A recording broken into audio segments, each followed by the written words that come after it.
Good to have you. Good to be here. Big thanks to Tony D for tossing it to us in the previous hour.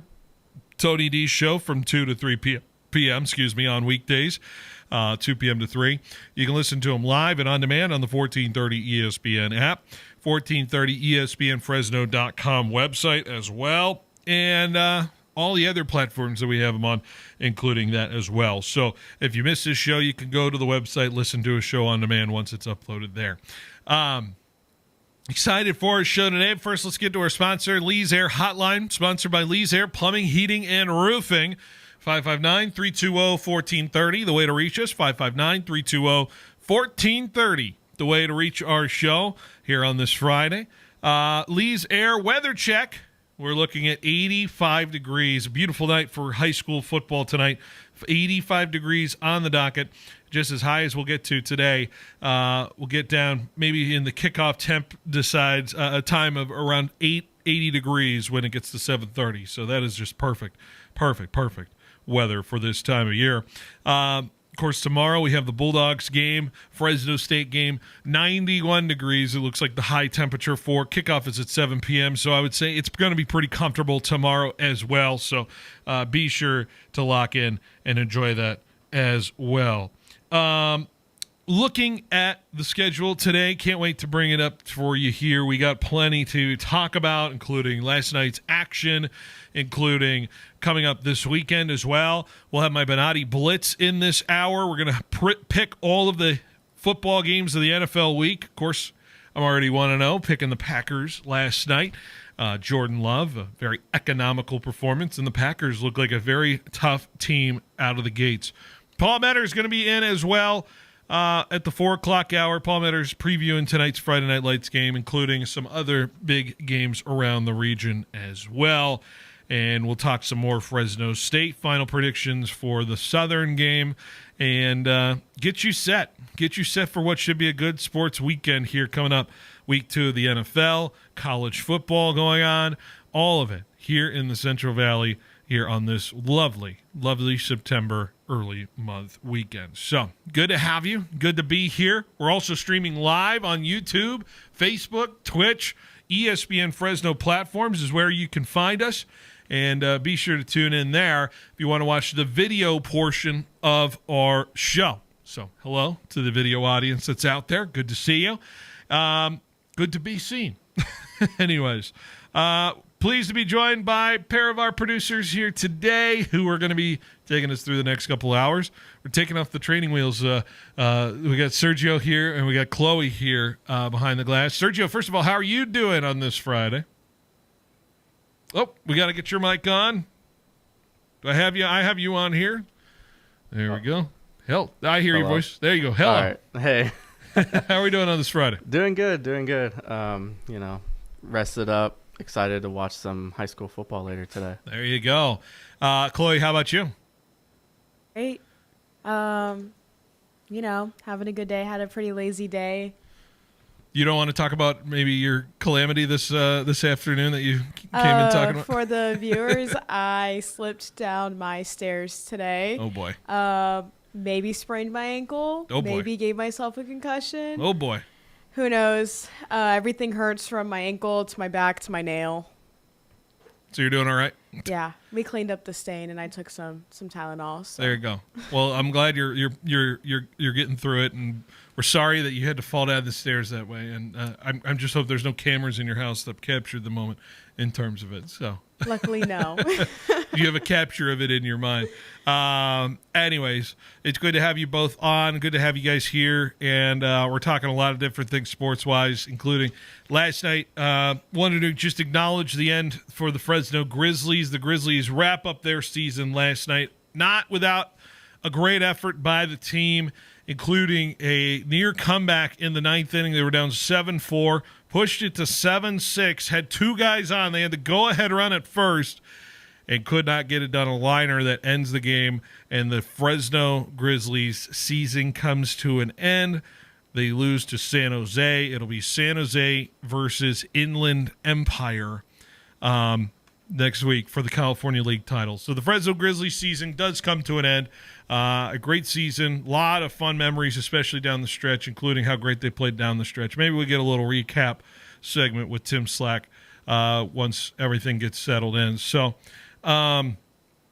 it'll be a good season coming up next year. Can't wait for it. Big thanks to Johnny Bravo for getting us situated, and big thanks to everybody who did all the broadcasts this year as well. Shout out Jorge, who's working hard on those broadcasts all season long. So big effort to make that happen. So hope everyone enjoyed those broadcasts. So just wanted to shout that out at the top. We also wanted to give you a few scores from last night from the high school side of things. We had 5 games in the Central section last night, and here's how they went. Big ranked matchup, Buchanan and Liberty of Bakersfield. Buchanan Bears, I was at that game last night, and for the most part, I think I got the story of the game pretty good. Seemed like Buchanan really was in control for most of that game. One big touchdown throw from Liberty put it back into it just a little bit, but let's be honest, Buchanan was the team in control all night. Ended up winning 31-13, and Liberty of Bakersfield down to 0-4 now on the season, and I don't see I just don't know if I can see a path for Liberty in terms of being in the top division for the playoffs this year with how tough it's been. So Buchanan now moves to 3-1, and actually, I think due to a change in a score, this was relayed to me earlier today, and this actually affects the game we have today. Bakersfield High had to forfeit their game earlier this season to Buchanan. So Buchanan now has a win over Bakersfield High. It was a forfeit due to an ineligible player in that game that they played in week 1. So now Buchanan 4-0 on the year due to the forfeit. I'm not sure what it does to affect the rankings, but just wanted to give that distinction real quick. So Buchanan could go 5-0 if they beat Paso Robles in a couple weeks, and then they will head into track play. So as good as a start you can try to get for the Buchanan Bears here moving forward. As for Liberty, the tough going just keeps getting tougher for them. 0-4 on the year. They get Central East next week, so good luck in facing that offense. Buchanan's been able to move the ball on Liberty. Central East might be putting up a lot of points against them. And then, of course, they move into league play where we may have a potential missed playoff opportunity for Liberty here if they don't get things figured out. So we'll see. Hard to believe how different it has been for this Liberty program moving forward. So that's a little recap of last night's game. Of course, some other scores from around the region. Washington Union beating Justin Garza last night. Justin Garza, Union, both undefeated going into this one. Washington Union, man, playing some good football. 29-25, they edge out Justin Garza. Looked like a mad scramble to the tail end of that one. So Union moves to 3-0. They get Dinuba beat Kingsburg earlier this year. So Dinuba's no slouch. They get Kalinga, and I'll get to Kalinga in a second. So Union playing some good football for where they're at. Justin Garza falling to 3-1. They most recently beat Kerman before that game. They'll get Lompoc next week. And then, of course, they move into league play with Memorial, Sanger, Bullard, Madera, Edison, all of those teams on the docket for them. So we'll see where that all plays out. Other scores to get to: Kalinga 62 over Sierra Pacific 22, 62-22 last night for the Horned Toads. So a lot of scoring there. Kalinga moves to 3-1. Monache goes to West and beats West 33 to 27. Monache now moving to 3-1 on the year for them. And finally, a little more South Valley action for you. McFarland gets to 4-0 on the year. They beat Del Oro out of Bakersfield, 25-21. That is your score from tonight. I'll preview the slate later when Paul Metters gets in, so I wanted to give a little point out to that, but I just wanted to go over those scores from last night for everybody as well. One final item I want to get to, and I don't know if I'll get to it in the rest of the show. Maybe I'll ask Paul when he gets in as well, because he is a noted Dodger fan. I know we're into the football season, but it is a very, very huge weekend of baseball coming up for everybody here all across. I don't know why they scheduled Giants-Dodgers in the same weekend as Yankees-Red Sox. I don't know what the Major League Baseball is trying to do. I think you've spread the wealth just a little bit. But Dodgers-Giants in San Francisco, 3-game set. Giants are trying to hang in there in terms of the playoff position. I can believe they're 2.5 games back of the Mets as we speak. I think thoughts of a division title are certainly probably out of the realm of reality. But this is as big a Dodgers-Giants series as we've had in a little bit, maybe leaning into the 2021-ness of it all. But the Giants, if they have any hopes of making a playoff run, playoff push, it has to start tonight and go through this weekend. Do we have any thoughts from the Peanut Gallery in terms of Giants, Dodgers? First of all, Sergio, I think you're a Giants fan. Is that correct? So, yeah, I'm a huge Giants fan. Yeah, so how? I mean, I don't think you can tell. You don't need to tell everybody how big this series is this weekend. Yeah, it's a huge series. Giants, like you said, are hanging in there. They're a game and a half back of the Mets for that last wild card spot. And the Mets are kind of giving it up a little bit right now. They did not play well against the Phillies in this last series. And, Giants are hot. They've got Verlander on the mound today against Yamamoto. So I'm excited to see how this one plays out. I might actually – I did give up hope a little bit a few weeks ago, but now they're kind of reeling me back in a little bit. 1.5 games back of the Mets in the wild card. I think realistically we can say no to the Dodgers' hopes in terms of catching them. 8 games back, you have 7 to play. I mean, mathematically, you win all 7. Suddenly, we're in a different world here in terms of the conversation. It's crazy how close it is right now. But I would say Giants, Ranger fans, Boch can do a solid this weekend for the Giants in terms of beating the Mets. The Rangers have it. I looked at the schedule remaining. I mean, the Mets feel like they have a much tougher schedule than the Giants do down the stretch. It's the Rangers. It's home against the Padres playoff team. They'll play the Nationals. Then they got to go to Chicago to play the Cubs, and then anything happens in the final weekend of the series season when you get Miami involved down in Miami. And the Mets would be so classic Mets if they collapse here down the stretch. Very the antithesis of what we saw last year in terms of the Mets, who were just on fire making it happen. Now they are dire straits and potentially could be missing out on a playoff opportunity. It's crazy stuff. So big series. We'll be paying attention to it, and definitely want to see if I can get some Dodger perspective from Paul in terms of it, because I think Dodger fans certainly sitting here not feeling great about their chances to a World Series possibility. Yeah, they've been kind of cold lately. I remember seeing a stat that they haven't been playing all that well in this last month or so. So I wish I could go back and play back, and Jorge's just probably going to be so tired of me doing this, but I remember saying the Dodgers aren't going to be good this year. I remember saying that at the beginning of the season. I said all these pitchers everybody says are going to be good with Roki Sasaki and Blake Snell and Tyler Glasnow and anybody else they have in that rotation. They break down. These guys have been breaking down much of their career, half seasons played, some guys missing time. It was very reliant on guys who could not play full season and maybe not will be available for the postseason. I don't trust it. And here where we are, Dodger injuries. I know some of them are back and are pitching, but I said in one of my bold predictions, the Dodgers aren't getting out of the division series, and I feel like that might be coming true, but we'll see what the games are playing moving forward. I don't know. Yeah, we'll see there. Like you said, they were definitely over-relying on some guys that you can't really rely on to stay healthy.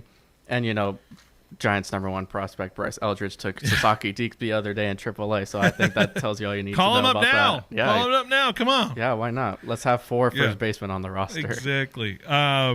We'll see. Giants, Dodgers. Of course, they have the game tonight. We won't have the game tonight on our air because of the Friday Night Lights, but we will have Giants and Dodgers baseball Saturday and Sunday as well. So tune into those games. Tomorrow, the Giants will be playing the Dodgers, 5:35 pregame, 6:05 first pitch, and then you've got Giants and Dodgers, 1 p.m. They'll be on as soon as the Niners game wraps up in the morning when they take on the Saints. So that's what we got for you there. All right, let's take a break. We're going to talk some football. We're going to do the Benatti Blitz. It's prediction time, putting our money where our mouth is here for week 2. So stay with us. Behind the Bench rolls along here on 1430 ESPN Fresno, the Valley's local sports leader. Football fans, it's Phil Benatti here with Behind the Bench. Big thing I think about with tailgates is the food, and the best place to get ready for it is visiting Grocery Outlet in Kerman, Sanger, and Fresno's Southeast, Downtown, and Northwest stores. Stock up and save big on quality meats, snacks, drinks, beer, and wine, and same quality as the big chain stores, but at lower prices. And while you're there, sign up for the Tailgate Ready contest to win a pair of tickets to each Fresno State home game and $100 for your tailgate only at participating Grocery Outlet stores here in the Central Valley. Prices on steel and materials are up everywhere, but you can still get unbeatable value for your residential, commercial, industrial, or ag projects at Pacific Steel Supply in Fresno. They'll match or beat any competitor's price by at least 10% on top quality steel, metal roofing, and components. Ready when you are. Massive inventory? Yes. Same day delivery? Yes. 24/7 service? Yes. Get your free quote today. Call or swing by Pacific Steel Supply, Ashland and Parkway in Fresno off Highway 99, or visit PacificSteelSupply.com. Are you a business owner struggling to understand how cloud technology can help your business? Are you in need of computer and technology support for your employees? M-Cubed Technologies is your solution for fully managed IT services. 24 hours a day, 365 days a year. M-Cubed will be your partner in the digital world, allowing your business to carry on worry-free. We specialize in cloud hosting, Microsoft 365 management, general IT support, and VoIP phone services. Call M-Cubed Technologies today to discuss our partnerships. Fall has arrived at Patrick James, where style meets tradition. Come in and see the latest items from the brands you love. Peter Millar, Robert Graham, Faraday, and True Grit, just to name a few. Stop by and experience our brand new shop-in-shops featuring Johnny O and the very first Martin Dingman shop west of the Rockies. Discover finely crafted apparel, exceptional service, and a locally owned store that's been serving the Valley for generations. Patrick James, where looking your best begins this fall. There's never been a better time to go solar than right now. Donald P. Dick is helping families lock in energy savings before December 31st, 2025. In fact, new systems need to be permitted, installed, and operational by December 31st, so the time to call Mr. Cool is today. The team at Donald P. Dick are experts in smart solar solutions tailored to your individual home. Donald P. Dick can help you lower your PG&E bills. Call 255-1644. From the roar of Valley Children's Stadium to the heart of the Red Wave, Fresno State football ignites the Valley, and Precision Civil Engineering is proud to help power that momentum. Named 2024's best engineering firm by the Business Journal, Precision Civil Engineering delivers top-tier planning, surveying, and design building, the backbone of the Central Valley. Proud partners of Fresno State Athletics, because when the dogs rise, the Valley rises. Go Dogs! Visit precisioneng.net today. For over 60 years, we at DeBudo Defendus Insurance, a multi-generational and family-owned company, have proudly provided high-quality risk management and insurance solutions to local businesses. We stand on a tradition of solving insurance pain points in a wide range of industries like agriculture, construction, hospitality, transportation, and many others. A partnership and personal touch is what you can expect from us at DeBudo Defendus Insurance. Visit dibu.com and get the business insurance you need today. License number 0E02096. Hey everybody, Paul Metters here, host of the Central Valley Sports Report. I want to give a big shout out to Clovis Stone, Masonry, and Landscape Supply, proud supporters of all high school athletics, especially our Clovis schools. For over 50 years, they've been the Valley's go-to for natural and artificial stone, brick, block, bark, hummus, you name it, they've got it, with fast delivery available. Find them on Sunnyside, just south of Herndon and Clovis, or online at clovisstone.net. Ball improvement starts here at Clovis Stone.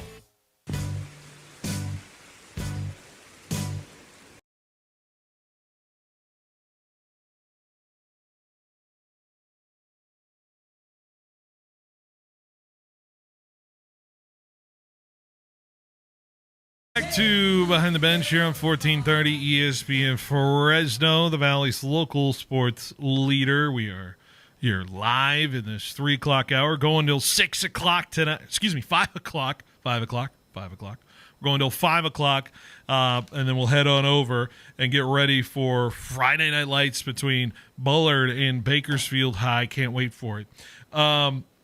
I wanted to mention something I saw on my Twitter timeline here, and I found it hilarious. Last night's game, Packers take care of business, obviously. I want to read a little excerpt from a story I was reading here, talking about Tucker Kraft. I was mentioning it maybe to you guys before the show. Josh Jacobs said earlier this week to a question about Tucker Kraft that guys have to be, quote, a little off to play certain positions. In an appearance on former Packers running back A.J. Dillon's podcast last year, Tucker Kraft said that he sometimes tells opponents while trash talking that he's going to burn their childhood homes down. Yeah. How we feel about that? Tucker Kraft, a little screwed. I mean, I love tight ends. I think they're the funniest guys out there in terms of football side of things. And let me tell you, Tucker Kraft is growing on me, especially with his play last night. And there are certain modes of trash talk in athletics.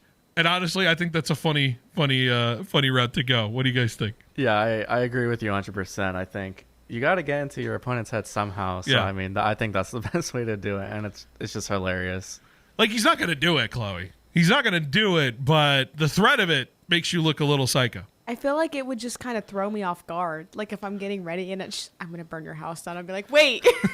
You're not your house, your childhood home. The one you grew up in, the one you cherish those memories in. It'll no longer exist. That's what I'm going to do. It's just very off-putting. Yeah. Like it would just catch me by surprise. Right. My favorite trash talker was Andrew Luck. If you ever watch Andrew Luck trash talk, which is quite simply no trash talk, it is, wow, thanks, great hit. You guys hit me harder.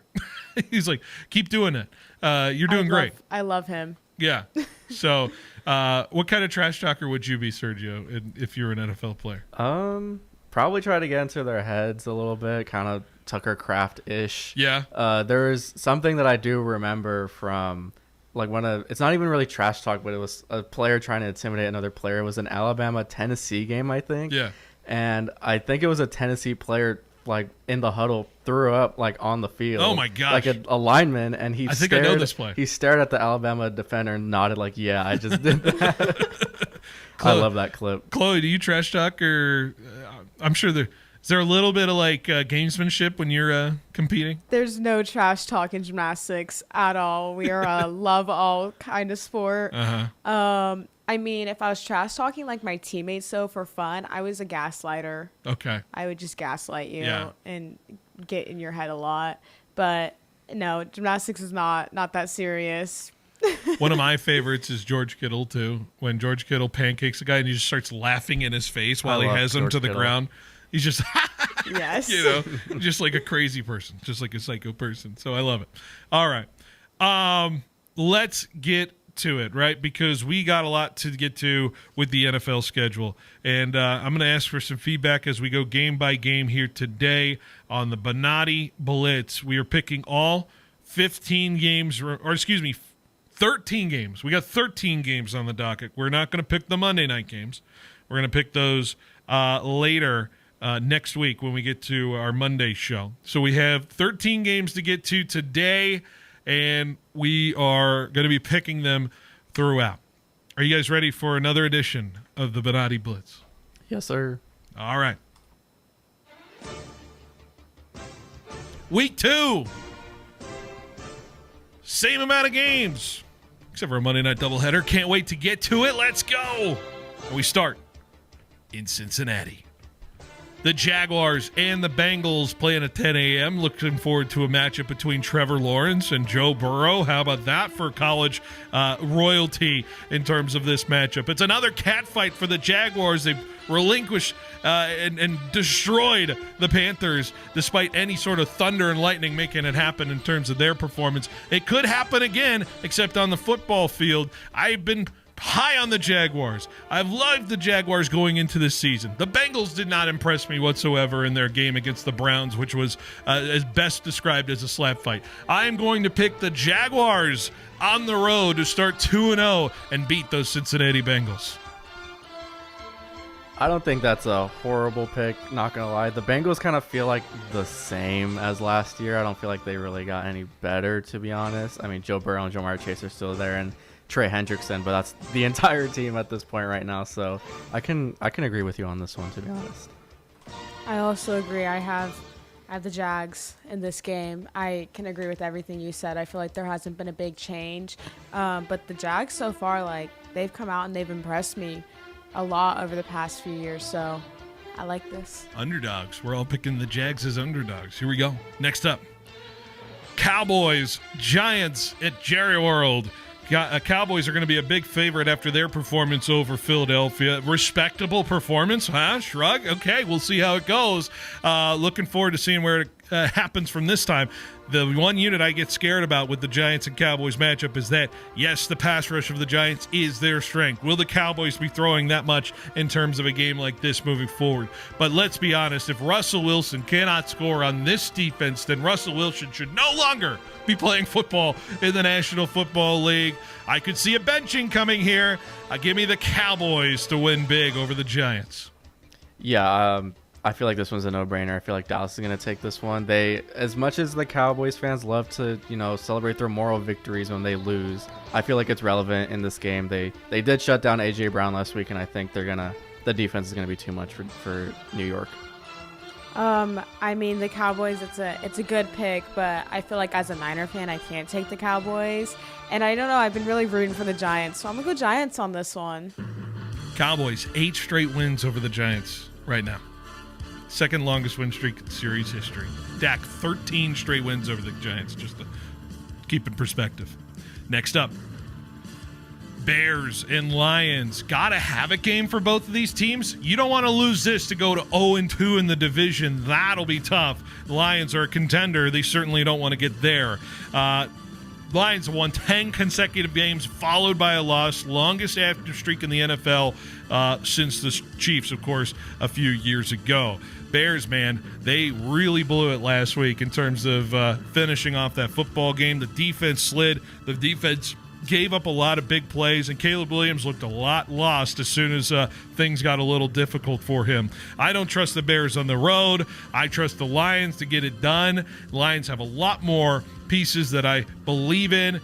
Come on, the Lions cannot start 0-2 on this year. Give me the Lions. Yeah, I'm going to have to agree with that one. The Bears did look good for the first half-ish in last game, and Detroit did not look good against Green Bay, but Green Bay just showed the other day that they're pretty legit this year. So I can expect the Lions to bounce back against Chicago. I'm taking Bears here.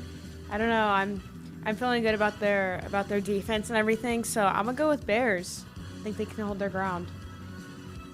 Next up, Rams, Titans in Tennessee. This has a smell to it. This has a stink to it of some kind of weird something happening here with this team. The Rams, as impressive as they were against the Texans, I feel like they struggled a little bit on the offensive end. Puka Nacua was in and out for a while, and yet still had one of the better games in fantasy over that weekend. But this is reality. And the Titans certainly had a capability of showing that they can frustrate an offense on the defensive side when they did it to Bo Nix and the Broncos. They're forcing turnovers. That's impressive. Can they capitalize? We'll see what the rookie quarterback will have in terms of adjustment. I think he can. He could be running for his life, but he also could find a way to get out of those situations. I've been calling it for a while. I'm going to pick the Titans in an upset over the Rams. It's going to be one of those results. It's just chalk it up to the National Football League, picking the Titans over the Rams. I'm going to take the Rams in this one still. I think they're too good of a team to lose to the Titans, even though they did show that they can, take the ball away from offenses in their last game. But the Rams are favored by 5.5 points, but I don't think that they're going to cover. I think if you're betting, bet that plus 5.5 for the Titans. Oh, yeah. They'll cover. Chloe, I'm what going do to you take the Rams in that one as well. I agree with everything you just said. I mean, they're a strong team. I feel like they're really well pieced together, so I'm going to take them over the Titans. All right. Next up, Patriots, Dolphins in Miami. You want to know the record of the Patriots every time they play Tua Tagovailoa? I know it by heart because I hate it. It's 7-0. Tua has beaten the Patriots every single time he's played them. It's maddening. The one time they beat the Dolphins in the last 5 years was Tua being out at quarterback. The Patriots feel like a team that really had a lackluster start to the season. But maybe that's a product of the Raiders being the Raiders this year in terms of Pete Carroll shutting it down. I want to give the benefit of the doubt to the Raiders in the way they played and the frustration of that. Patriots are missing a lot of plays. They're going to be missing their corner again in Christian Gonzalez. We'll see where it yields because I worry about that matchup in terms of the wide receiver versus corner situation. They struggled last week against the pass, and there's certainly better talent on that side of the ball. But, man, Miami looked as inept as a team it could possibly be. Someone has to move the ball against this team. If the Colts can do it, the Patriots can do it. Give me New England on the road to finally beat Tua. Yeah, I'm gonna agree with you. I've got New England in this one. Miami looked abysmal last week against the Daniel Jones-led Colts. So if Daniel Jones, who can move the ball against Miami, I think Drake May will be just fine. Also give me the Patriots on this one. Again, and I feel like we talked about this before season. Like, Miami just has something going on right now. So we saw it last week, and I'm going to take the Patriots. Okay. Next up, Niners at Saints in New Orleans. Boy, Niners B team going up against the Saints A team, which really is a B team in the National Football League. This could be a 6-0 football game if it could go that certain way. Mac Jones is going to be showing up and playing. Good luck, Niner fans, in terms of experiencing that. There will be 3 head-scratching plays, if I told you, at least, in this football game. But guess what? There's a man who plays football for the 49ers that is healthy, and his name is Christian McCaffrey, and he certainly could be the focal point of this offense. And that's where they're going to lean to. And the Niners are going to find ways to make it happen because even though the Saints were physical last week with the Arizona Cardinals in terms of their wide receivers and where they were going, and Kyler wasn't as accurate as it could be, check down to Christian McCaffrey is as good of anything in terms of a sure thing in the National Football League. I trust in the system. I trust that they got to beat him because, let's be honest, the Niners have to beat the Saints this week, or losing this one will certainly derail any good feelings the Niners have despite what they are missing. Niners win over the New Orleans Saints in the Big Easy. I'm gonna agree. I got the Niners in this one. The last time the Niners were in New Orleans, it was that 46-45 game with Kittle getting that clutch play to set up the Robbie Gould field goal. I don't think that's gonna happen in this game. I feel like it's gonna be a 13-10 or a 20-13 type game, low scoring. I just pray Mac Jones can do enough to move the ball. Just don't lose the game. Yeah, just don't lose. You can't. Don't lose the game. Yep. Again, Mac Jones, we have that advantage with him. He was a real big talk for the Niners coming into the season, so I'm excited to see him play. And I have it here on my notes, Christian McCaffrey. I mean, we watched the end of that game last week, and he knows how to play football. That is for sure. Strong guy. So I'm putting all my faith and trust into him, and I will mark this down as the date that I have ever first heard you say Niners while I've been here. They say Niners to win? Yeah. I mean, it's only been 2 weeks.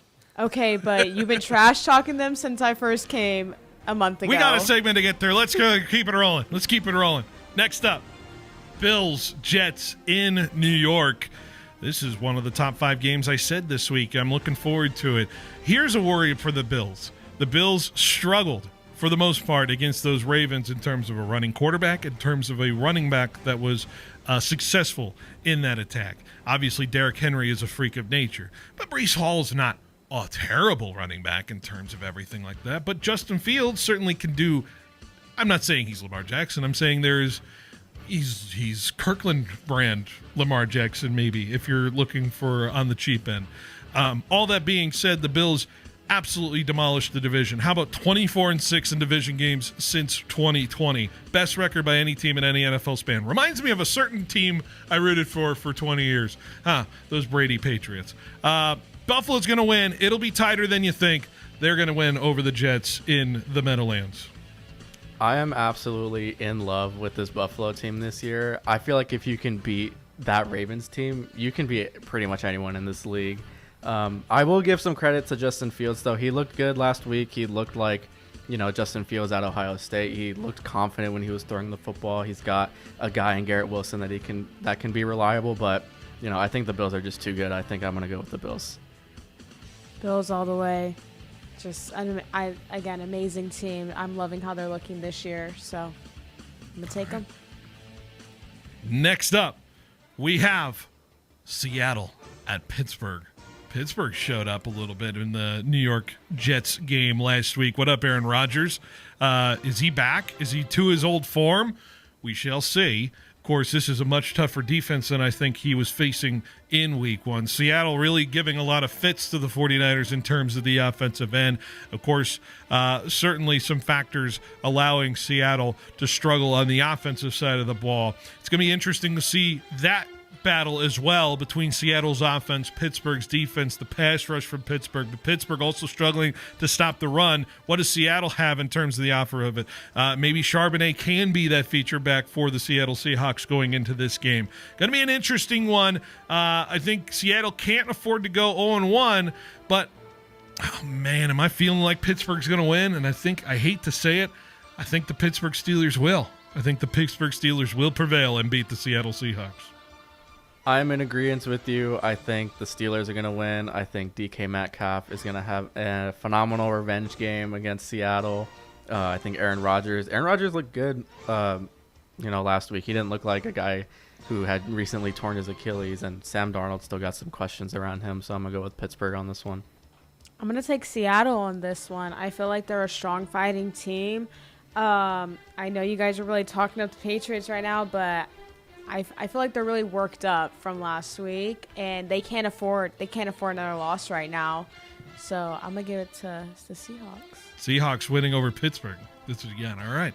Next up, Baltimore, Cleveland. I don't have to spend much time on this. I will say there's a pretty cool throwback that they're throwing. 1996 field design. I don't know if you saw the look of it. That alone, the Ravens, by the way, in their ticket website has made it 1996 style website if you go to it right now. So a little throwback action to that.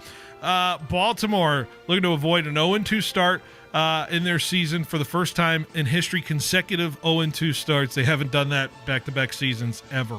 So looking forward to that. Ravens 12-2 following a loss last year. They're my Super Bowl pick. If they don't pick Cleveland, I'm off. I'm off the Ravens. They have to win this game.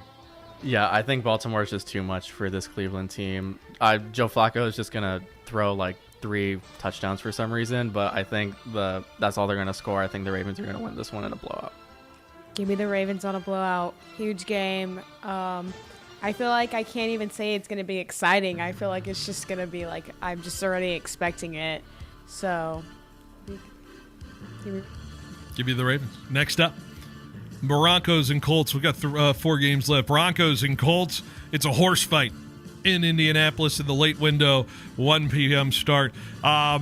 Indy showed me a lot in terms of the way they dominated that Miami game. I got to see it happen 2 weeks in a row. Maybe they're the surprise team of the NFL in terms of that, but we'll see. Daniel Jones, 1 game. That's nice. Broncos defense, a lot tougher in terms of this. I got to find some upsets somewhere. Denver really didn't show me a whole lot in terms of last week. If you're struggling against Tennessee in terms of what their defense is going to give you, maybe Indianapolis's reformed defense can provide fits as well for the Broncos. I smell issues with the Broncos. I'm going to jump on the team that's found a way to make things happen, at least in the early part. I'm riding the momentum with the Colts. I'm picking an upset at home in the building Jim Irsay built. I love a good horse battle. I think I'm going to go Denver on this one. I think that their struggles are going to, kind of dissipate a little bit in this one. I think Indianapolis came out firing, but I don't think it's very sustainable. I don't think Daniel Jones is a guy that can he showed it last week, but I don't think he's a guy that can consistently lead, scoring drive. So I'm going to take Denver in this one. And I think their defense is way too good. I'm going to take the Colts. Like you said, Denver has some notable issues right now. And just some players just seem a little off. Like we're dealing with questionable plays and injuries. So I'm gonna go with the Colts. Sean Payton as a head coach hasn't started a season 2-0 since 2013. Just a heads up to trends there. Good to know. Maybe this is the year. Panthers and Cardinals next. And it's a 1 p.m. kickoff there from Arizona.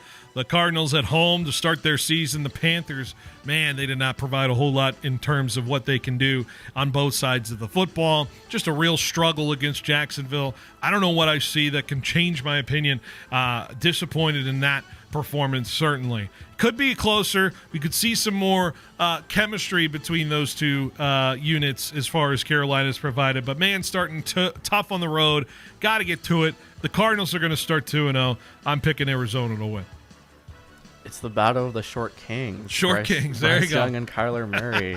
I've got the Panthers in this one. I feel like I just want Bryce Young to be good so bad. I think him and Tet are going to have a good game. I think they're going to, do well enough to get them over the hump in Arizona. I've got Carolina. Give me the Cardinals. But I think it's going to be a close game. I think it's going to be a close one, not too high scoring, but I know I said that I wasn't expecting much out of the Cardinals this year at the beginning of the season, but they've kind of proved me wrong, so give me Arizona. Next up, Philadelphia and Kansas City at 1:25, the national game in the late window. The Eagles really dominated, obviously, in the Super Bowl. Everybody knows that. And what has changed from then until now? Not much in terms of it. Even the Chiefs, who had maybe their one guy who performed well in that Super Bowl, is doubtful to play in Xavier Worthy. We hope he recovers from that shoulder injury. Patrick Mahomes has never started 0-2 as a starting quarterback. The Chiefs looking to avoid their first 0-2 start since 2014. Guess what they did that year? Missed the playoffs. We'll see what it looks like. I don't think there's going to be much change in this one. I got Philadelphia big. I think they're going to really, really give some problems to the Kansas City Chiefs and ruin a home opener at Arrowhead. I've got Philadelphia in this one. Kansas City the offense didn't look very encouraging last week. I remember on the Travis Kelce touchdown, I just remember thinking him running, he just looks so old. So I think I've got Philly in this one. Give me Philly in this one as well. They're a Super Bowl team, and they're still proving it. Just an heads up, the 11th Super Bowl rematch following the next season, defending champs 7-3 in those matchups. And finally, the Sunday night football game, Falcons and Vikings in Minnesota. The legend of J.J. McCarthy could continue if he gets another win at home against the player he played against 2 years ago in the national championship, in Michael Penix and the Atlanta Falcons here. Good litmus test for both of these quarterbacks to see what they can handle on a national stage. Vikings certainly seem like a team that is understanding of who they are as a team. Didn't blink when the things were going wrong in Chicago. I trust Minnesota to get things done. I trust Minnesota to be ready to go in this football game. Give me the Vikings to start 2-0 and beating the Atlanta Falcons. I feel like this game could go one of two ways: the Vikings winning in a blowout, or the Falcons just edging out the Vikings in a close one. But I think it's gonna go towards the Vikings in a blowout. I feel like they're the more well-rounded team. The Atlanta Falcons offense is pretty good. They've got, Penix looked solid last week, and Bijan looked explosive in the receiving game, but I think the Vikings are going to be too much. Give me the Falcons. You said the offense is kind of good. I think our offense is a really key aspect here, so I'm going to take the Falcons on this one. Falcons. And that is your Bonatti Blitz, because we'll pick the Monday night games on Monday for the show doubleheader with the Texans and Buccaneers and the Raiders and the Chargers. There you go. Bonatti Blitz. Great job, guys. Fantastic. Some disagreements. Thank you. Chloe wants to fight me still about the Niners, but that's a different segment. Absolutely. All right. We'll take a break, and when we come back, we'll have more of the show next on 1430 ESPN. For 80 years, Fresno Pacific University has been shaping the heart and soul of California as the Central Valley's only accredited Christian university. Today, our deep faith roots and pride in our community drive us to provide affordable, career-relevant education that transforms the lives of our students and the communities they serve. Discover your calling through over 100 undergraduate and graduate programs offered on campus or fully online. Fresno Pacific University. Learn more at fpu.edu. Get your business noticed and stand out from the crowd by visiting Mega Prints. Working with the Valley's most prestigious and high-profile businesses since 1998, we print and install custom-designed signs for businesses of all types and sizes. From yard signs to banners to wallpaper and fleet graphics, Mega Prints has the state-of-the-art capability to turn the signage you've dreamed of into a reality. Visit megaprints.com today to see our work and what we can do for your business. Mike Dermanuel Jr. of Hub International Insurance Group. We're local, but our resources run all over the world. Leveraging the resources of a large organization, still living in the community, and really getting to know clients, that's the secret sauce of being really good in this industry. Hub International. Learn more at hubinternational.com. License number 0757776. If our clients succeed, we succeed. At Citizens Business Bank, we've been taking a personal approach to banking for over 40 years and are consistently recognized as one of the top performing banks in the nation. Hi, I'm Susan Woosner, Senior Vice President and Manager of Citizens Business Bank in Fresno. We believe in the importance of building long-lasting and genuine relationships with our customers. We want to provide you with the solutions you need to grow your business because your success is our success. Citizens Business Bank, member FDIC.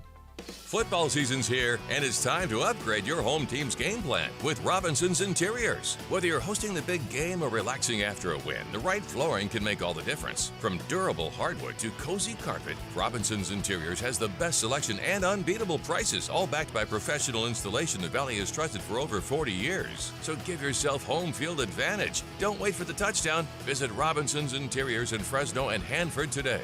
Robinson's Interiors, the Valley's flooring MVP. I'm here at the Roger Dunn Open. Former Fresno State football coach Pat Hill is at the first tee. Hey, it's a fairway hit. Yeah, but that's the wrong fairway, Coach. I need to buy a golf game. Coach, I really think you need a Roger Dunn makeover. When you buy a game at Roger Dunn, you can play anybody, anytime, anywhere. This is the old coach, Pat Hill. I bought this 7-iron at Roger Dunn Golf. Number 8 at Tehama, 162 yards out. Eagle, baby! Summer's wrapping up. It's time to get back to business and back to looking sharp. The holidays will be here before you know it, along with every big event in between. At Fresno Suit Outlet, they've got you covered with their famous 3-suit deal. 3 suits, 3 shirts, 3 ties, 3 belts, 3 pairs of socks, and 3 hankies, just $3.99. Plus shoes start at just $39 too. Only at the Fresno Suit Outlet on Blackstone, just north of Shaw, with the Golden Horse out front, and online at FresnoSuitOutlet.com. Need cash? If you've got a car, we've got the cash. Clausen Honda wants to buy your car. If it's running, we want your late model Toyota, Hyundai, Kia, Subaru, Acura, or Honda. Just call Clausen and ask for our VUP to schedule your appraisal appointment. In just 10 minutes, you'll get your cash value quote. Yes, we are eliminating the hassle of getting rid of your used old car. So if you're ready to sell, we are ready to buy. Call Clausen Honda of Fresno today. If you've got a car, we've got the cash. Get cash for your car. Clausen Honda.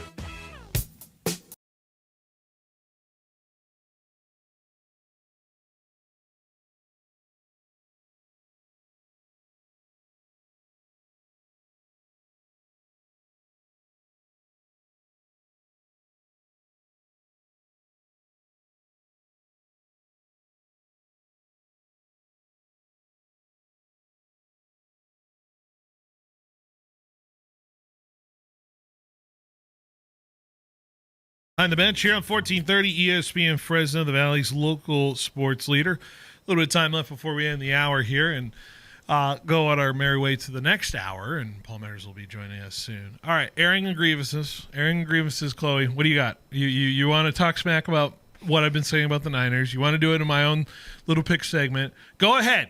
Go ahead. Air the grievances now. Get it out of your system so then we can all move on.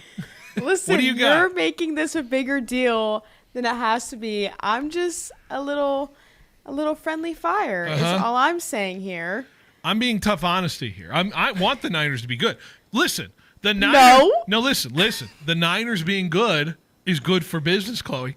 It's good. The Niners being good is good for my own sake. It's good for business here. If the Niners stink, it's nobody's listening. That's the point. Understandably, but last week You said, "No, the Niners don't got this." Yeah, because I thought the Seahawks were a better team, and I'm learning. You wrong. Okay, and now they're all hurt.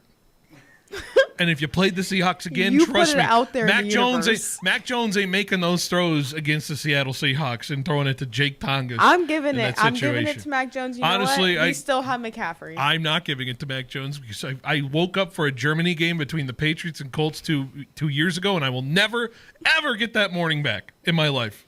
I will never. Listen here. If the Niners win, count my word. Which I said they would. If the Niners win this I say they would. I am coming decked out of Niners. That's next fair. Week. They should win, and if they don't, they are in massive trouble. If we lose to Spencer Rattler, something is wrong. That Spencer Rattler has yet to win a game in the National Football League, and he's been in the league for 2 years. I wish we were playing Jake Hayner instead. Yeah, at least you'd feel good about beating him. Yeah. So, all right, are we all? We got the grievances out. See, I was fine. You're the one who brought it up. I was not the one that brought it up. You brought it up in my segment last segment. You're the one that brought it up, and now we're done. Okay. All right. There we go. Let's talk about the schedule coming up.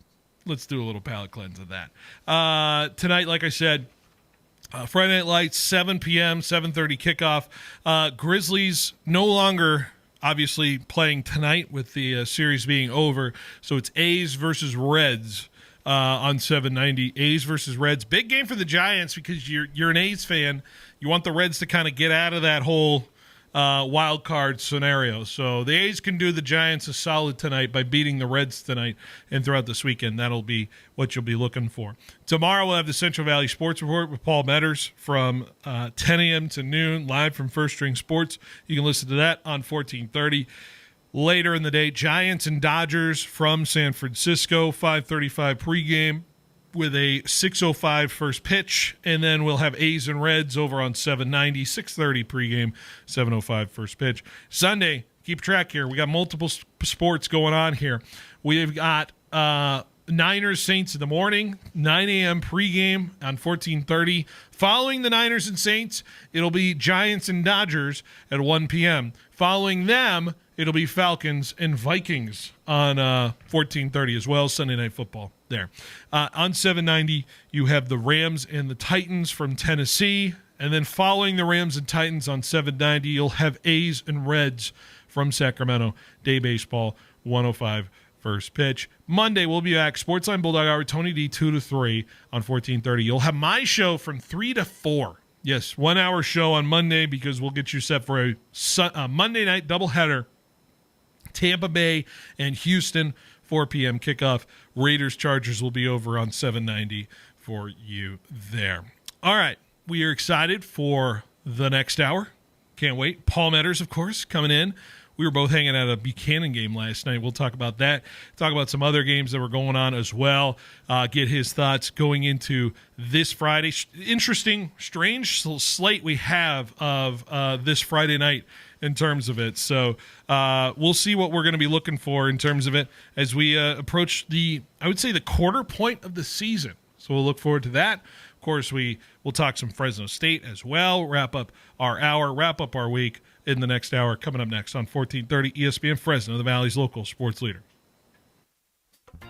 Richard's Prime Rib and Seafood, the original. Family run since '69. Slow roasted Angus prime rib, hand cut steaks, freshest seafood. Now open for lunch Wednesday to Friday, dinner Wednesday to Saturday. Lunch, fresh salads, open faced New York steak sandwich, the beef eater with Richard's famous prime rib. Dinner, 2 for $79.95.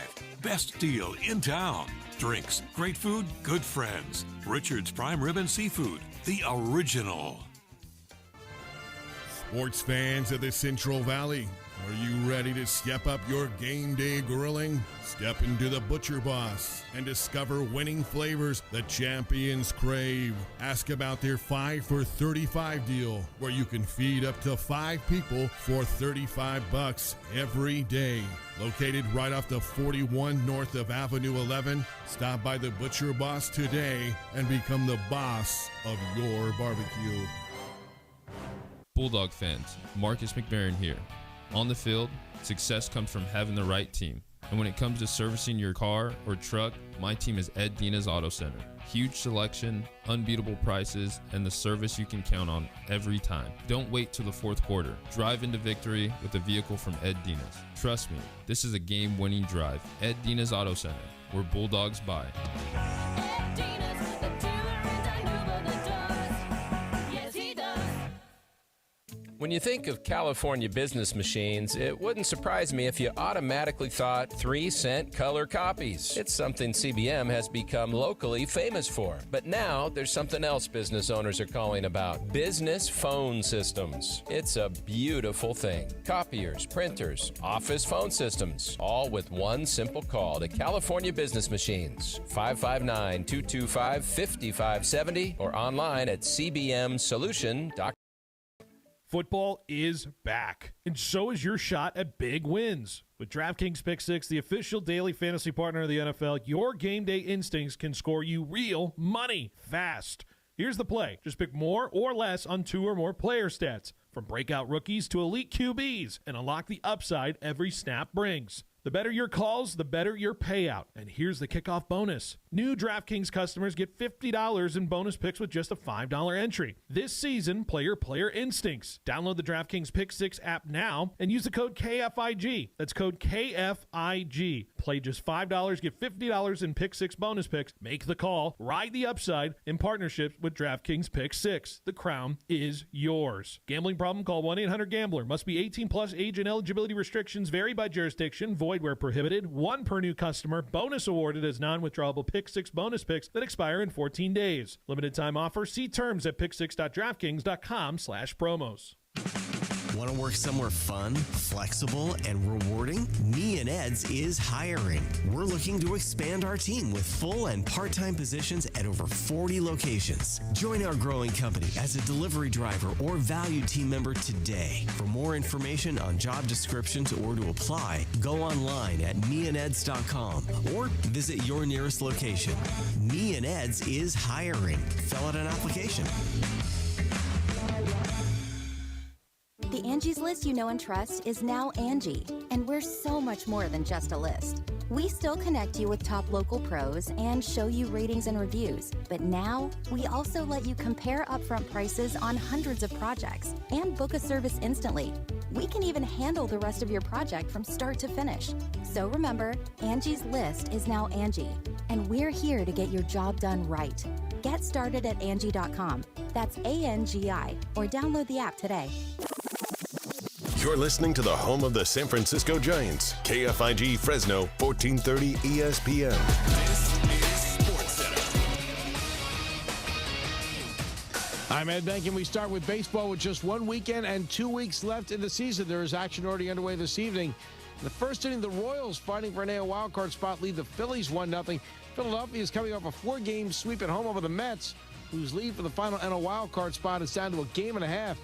Mets manager Carlos Mendoza says they have to put aside the Phillies sweep and move forward. Well, I'm not going to say that I'm worried, but it's, we don't have too much time, and it's getting, guys, teams are right behind us, and it's becoming now, 15 games. The way you look at it is we're still in control of the situation, we're still in control of achieving the ultimate goal, but we got to go out and do it. The Mets and Rangers are about to get underway in New York. Two teams a game and a half behind the Giants. On the road to face the A's tonight. The Giants will be home to start a 3-game series with the Dodgers. San Francisco will have third baseman Matt Chapman available. His 1-game suspension was reduced to a fine. Earlier at Wrigley Field today, the Cubs down the Rays 6-4. Chicago trims Milwaukee's lead in the NL Central to 5 games. Injury news in the NFL. Chiefs receiver Xavier Worthy listed as doubtful for Sunday's game against the Eagles. The Bills will be without defensive tackle Ed Oliver against the Jets.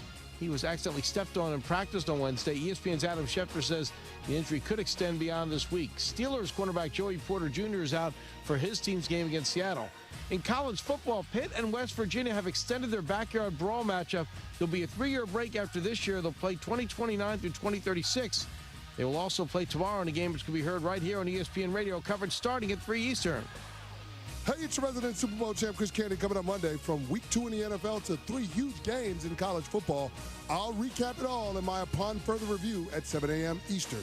It's Unsportsmanlike weekday mornings at 6, right here on ESPN Radio, ESPN2, and ESPNU.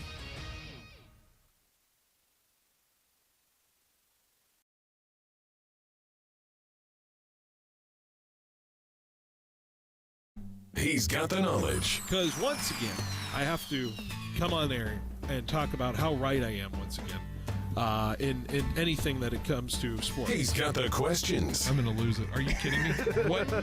What are we doing here? He's got the guests. 20th head coach in Fresno State history here, Matt.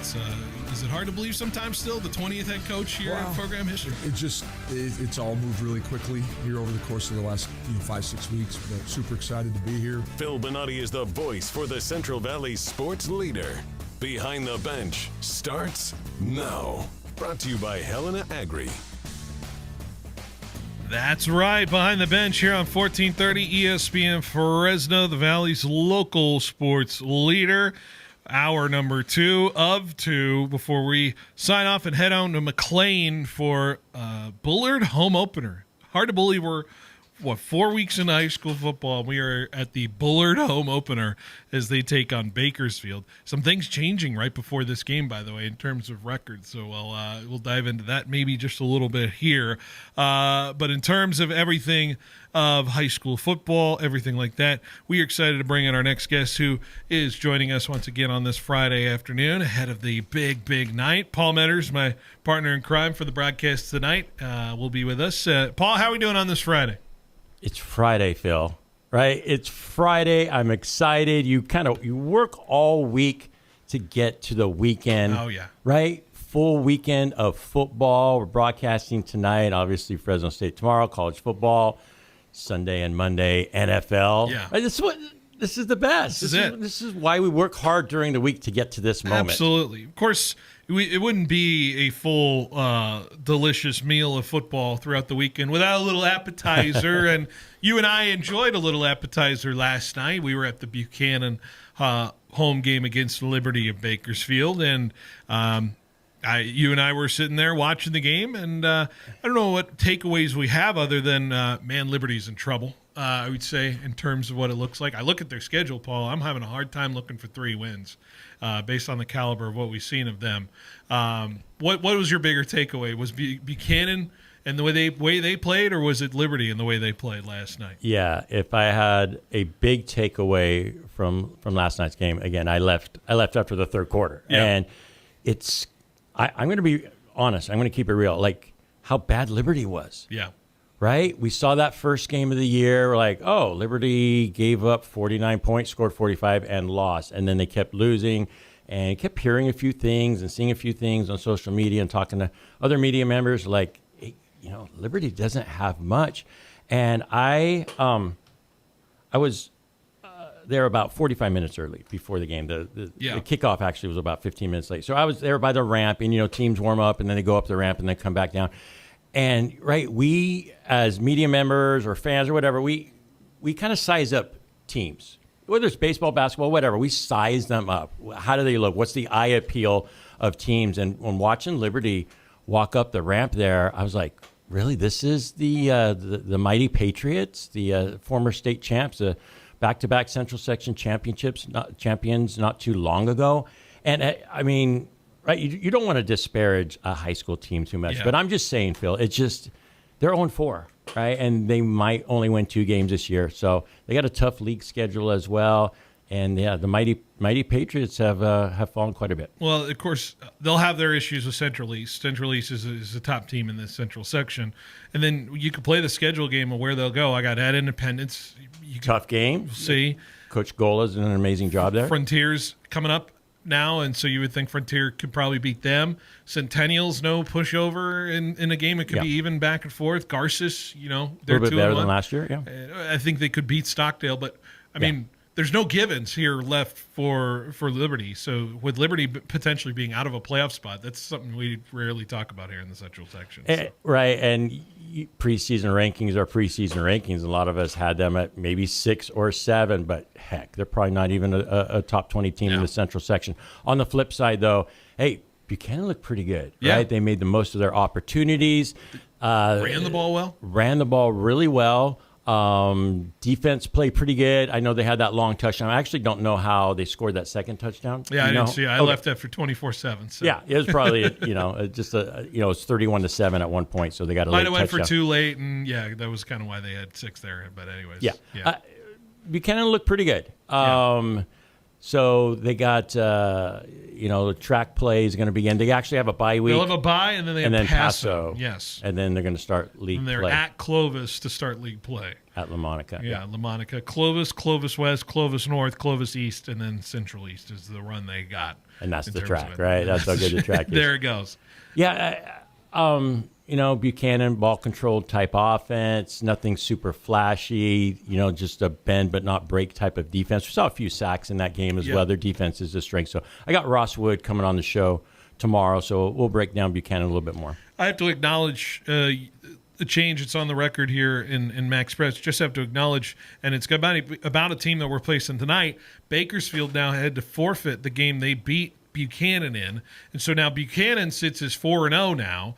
I'm not quite sure what the changes in the math aspect of it, other than now they have 4 wins. Guaranteed Buchanan will be obviously a playoff team in this thing moving forward, because obviously the track will be tough. But what changes there now that Buchanan has that win? Well, I heard, again, I'm not the authority, but that Bakersfield used an ineligible player in that first game, so that's why Buchanan got the forfeit win. And I found out that this morning, just checking out Buchanan's stats on Max Preps, and I think the score is still up there. I think it was 28-13. Yep.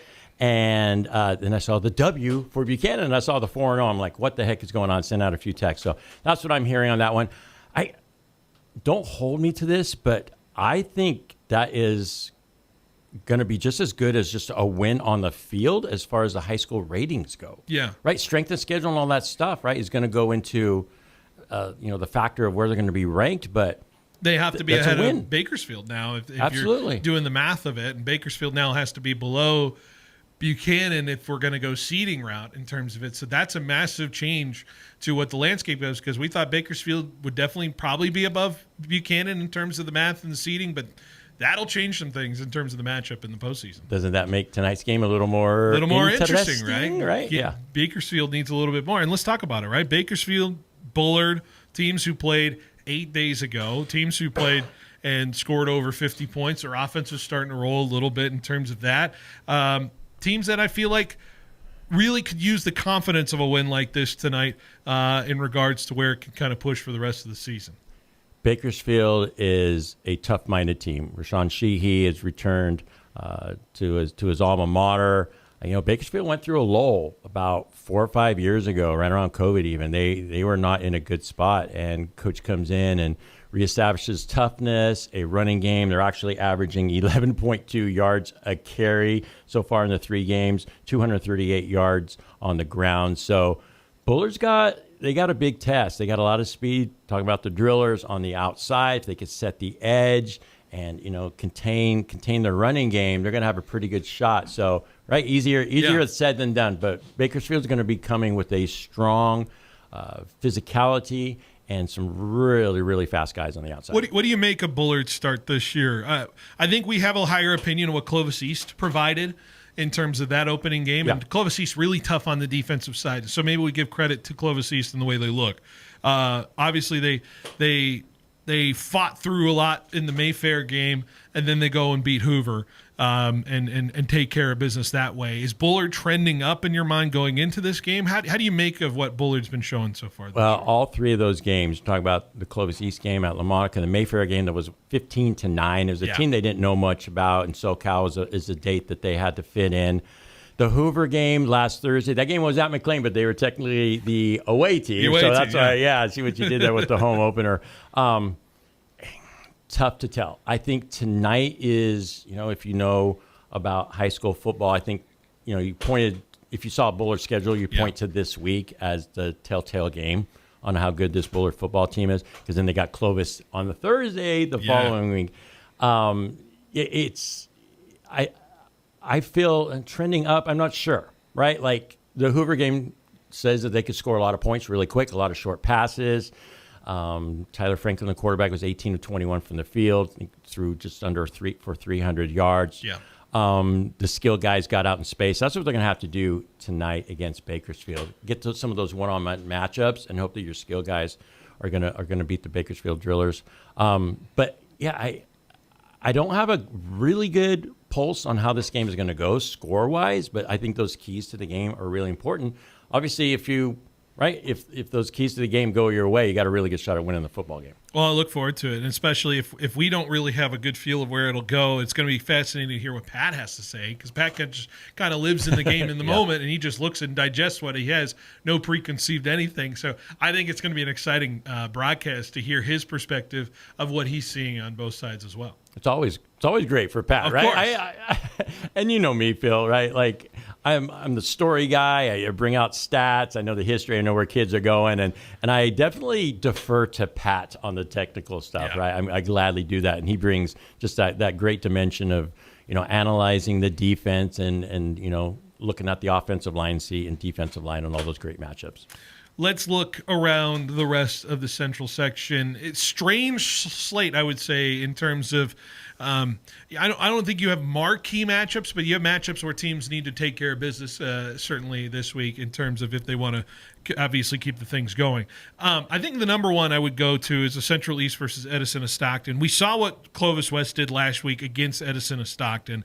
You have to believe that Central East can find success as well, but it's one of those interesting games in terms of really comparing notes to each other in terms of the track level side of things. What do you expect out of Central East tonight? Well, what we liked about Edison Stockton was their defensive line. They had some dudes, right? They were able to stop the run. I still think Central's going to score over 40 points in this one. I like their matchups.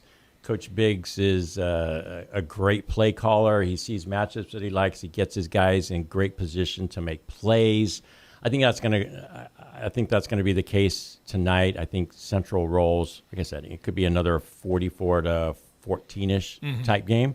But I think the Grant game that Central lost. I don't know if it necessarily lit a fire under them. I just think, right? Hey, guys, we lost a game. We had aspirations of winning every game, going 10-0 before the league playoffs. It didn't happen. So let's take every game, right, as it may come, and let's try to pour in some points. You mentioned Grant, and I'm curious, like I said, to compare notes, like we said with Central East and what they did against Grant.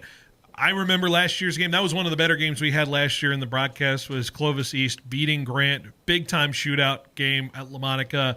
I don't see that obviously in the cards with how Clovis East has transformed themselves. What they got to do, obviously, to weather the storm against Grant, which seems to be a team that's formidable. Just curious to see how close they can keep it tonight out at Grant. Well, the good news for the Timberwolves is their strength is their defense. Their front seven, it's been said by more than a few people, is probably the best in the Central section. Yeah. That's going to keep in a lot of ball games, and we know Grant has a lot of athletes. And Central East is going up there to win a football game. So their offense is behind their defense. They're going to have to keep it low scoring. They have to not turn the ball over, play the field position game, maybe get a bounce here and there, get a fumble recovery, something like that is going to have to go their way, in my opinion, for them to keep that one close, right? But when you got a defense like that, you're going to be in a lot of games. How about this one? I think this is a pretty interesting game in terms of where both teams are. Sanger and Lemoore. In Lemoore, 1 and 2 teams each side. Sanger, of course, tough couple of losses after their opening win. I think it was over Dinuba, right? Lemoore had to forfeit a game. They lost to Union. They finally get a bounce-back win here. What team do you feel like needs this one more in terms of moving forward between Sanger and Lemoore? Well, and what's up with these forfeits, right? Lemoore had one. I'm hearing Edison had to forfeit their game against Templeton. Oh, wow. Right? So there's another one. Who needs this one more? I would say Sanger. Yeah. I would say Sanger, right? When they get into CMAC play, it's going to be tough. Lemoore 1 and 2 on the season. I don't know what to make of Sanger this year. I haven't seen him with my own eyeballs yet this year. The Hanford loss was surprising to a lot of people, especially with Hanford losing that opening game to Kennedy. Clovis East, what they can do defensively. I think Sanger needs this one more than Lemoore. How about Clovis North at CVC tonight? CVC, man, I don't know whose schedule's tougher than this school. Yeah. In terms of it, they do not back down from any challenge, and unfortunately, the results certainly haven't been close for them. They lose to Clovis at the beginning of the year. Bakersfield Christian, we know they can be certainly a top team to be talked about. Clovis North had a battle with Redwood a couple weeks ago. They're coming off of a bye. What do you make of this one tonight out at Visalia?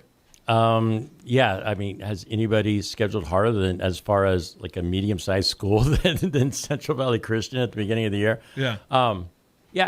I think Clovis North is going to put up a lot of points. You know, they're offensive-minded now. I could see that being like a 42-7 game, to be honest. And CVC is just struggling. Like, they're getting manhandled. You know, their strength was, I mean, Bryson Donaldson obviously was a man-child when he played for them for that year and a half. But, CVC's always been known to have a good offensive line and a couple skill guys here and there that can make some plays. But, yeah, Clovis North's just going to have too much tonight. What other game do you want to go to? I've kind of hit the ones that I feel like I can kind of highlight in terms of it. But is there some gems out there that some people are going to that you'd be interested in hearing about? I mean, Clovis needs a bounce-back win. Yeah. Don't they? Lost to Frontier. I'm hearing some guys weren't able to play in that football game down in Bakersfield for the Cougars. They're playing Los Gatos tonight at home, so we'll have some people will be there, so we'll get some scoops during that game. I want to point out real quick, Los Gatos beating Liberty of Brentwood last week. That Liberty of Brentwood, I think, beat Frontier in a low-scoring game. I'm going to verify that real quick. Yes, they beat Frontier 14-7. 14-7 game over that. So if this Los Gatos team can beat Liberty 35-7, Liberty then beating Frontier, if you want to do the transitive property of results, Paula, does that color that game a little differently in your mind? Well, look at you going back to your Algebra 1 days in high school, right? All right, yeah.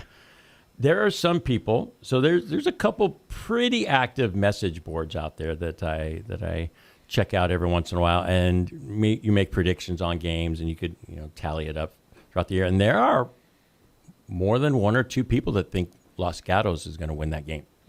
Right? Maybe they got a little more intel than I have on who's playing or who's not for Clovis tonight. So that's always a big mystery, right? So yeah, just we'll definitely keep our eye on that one. But Clovis needs a win. They need to get a win in this week 4. Get it figured out a little bit after what last week was, because we were ready to crown them. I think we were ready to put them as like our top team of the week after we saw them against Salinas. But obviously, there's some things they got to clean up in terms of it. Dynuma's. I want to point out Dynuma real quick. Yeah, they have Selma, nice and Dynuma had a nice win. I think they had one of the better. I think maybe the best win or one of the best wins out of last week, beating Kingsburg.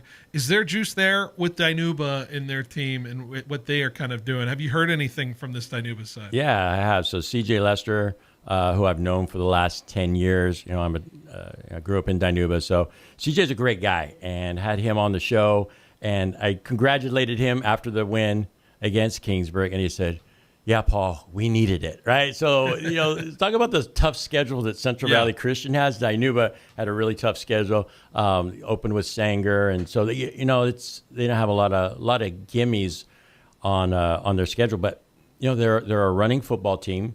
They're not pass happy. They got a decent size offensive line, but yeah, I mean, a second win before league starts, and again for them, league is really, really tough. That'd be good for the Emperors. I got one more. I failed to mention this one more. Tulare Western 3-0 at Redwood, who's 1-2. Tulare Western, I would say their signature win over CVC, a 12-7 win over that. They're 3-0. They beat El Diamante. They handle Mount Whitney. Redwood has had 2 close games, especially with, I think, Tulare Union, who I talked to them yesterday. I talked to Coach Bennett, talked to Jordan Crisp. Really like what Union's providing, especially with that win over St. Joe's that we talked about. This is an interesting one to see if Redwood can get to that 2-2 mark before they have their game we're going to have next week, their game against Hanford. I'm interested in Tulare Western and Redwood tonight. Well, who's had the tougher schedule, right? Redwood, Centennial, not as good as the last few years from Bakersfield. Clovis North, that wild win for the Broncos, and then Tulare Union, right? So, they're right there, right? A couple plays go their way, and they could be staring at 3-0 going to that one. Tulare Western, Mount Whitney. So their strength schedule isn't 56-6 over Mount Whitney. They went 12-7 over CVC. They went 54-28 over El Diamante. Okay. Yeah. So I got Redwood in this one. Okay. Yeah, I think Redwood's gonna win. I think those two tough games in a row for the Rangers. I think that trumps what they done. Good on Western for getting those 3 wins out of the way, though. They're a playoff team. They're going to be ready to go. That's right. In terms those of are the ones you're supposed to win. Exactly, the ones you take care of. Anything else? I'm trying to look. I got Golden West and North tonight. North High. That'll be interesting. Kingsburg at Highland. That's gonna be a tough one. Is that gonna be a tough one down there? Yeah, Golden West though. Gosh, they got some dudes. They got a prolific offense. That's the other Dinuba loss. Sorry, that off the top of my head, they lost to Golden West. So, yeah, they're putting up some crazy stats. What that one kid? 11 catches for 290? Right. A couple weeks ago, I think that was against Dinuba, maybe. So. How about 2-0 Emmanuel at 2-0 Arosi tonight? How about that one? I like that one. Yeah, right? A couple of trench type teams are going to run the football, similar styles. So that's going to be a fun one to watch. Looking at other winning record games, Firebaugh 2-1 against Roosevelt 2-0 at Roosevelt tonight. Roosevelt's? Oh, that game's at Roosevelt? Games at Roosevelt. I don't know where they're Firebaugh. playing. Firebaugh. Roosevelt and Firebaugh. Maybe at Sunnyside? I don't know. Yeah. Roosevelt's 2-0. They're coming after beating a Atascadero. Atascadero, and who else? They beat Roosevelt? Corcoran. Okay. Yeah. Okay. Corcoran they got. Yeah, this should be an interesting game. So there you go. I think that's all of them. Yeah, McLean's 2-0 tonight. They're at Santa Maria. Oh gosh, that's going to be a bloodbath. It's going to be a running clock. See that. And other than that, that's what I got on the weekend. I'm trying to look if I got some. Oh, San Joaquin Memorial in Garces is tomorrow. By Saturday, the way. yeah. That's tomorrow night at Garces, and Kerman's at Hanford West tomorrow as well. So Kerman's going to be in action tomorrow night. The Holy Bowl. That's the Garces Memorial game. Yeah. A lot of tradition around that game for sure. Paul, a little bit of time left. I want your thoughts real quick. It's a big weekend in baseball as well, and I like to just bring it up to you just because you're a Dodger fan. What is your feel? I mean, the Giants, man, they have been the talk of baseball for a little bit now. I know Sergio is a big fan of the Giants. Oh, I know that. Yeah, I know he's a Niners and Giants guy. He is hyped up as he can be. Sergio, you can talk to us here in this segment if you want. But how do you feel about Dodgers Giants this weekend? For the fans out there, or how do I feel about the Dodgers in general? Yeah. Well, yeah. I mean, I'm a pessimistic. Gosh, I mean, the sky is falling.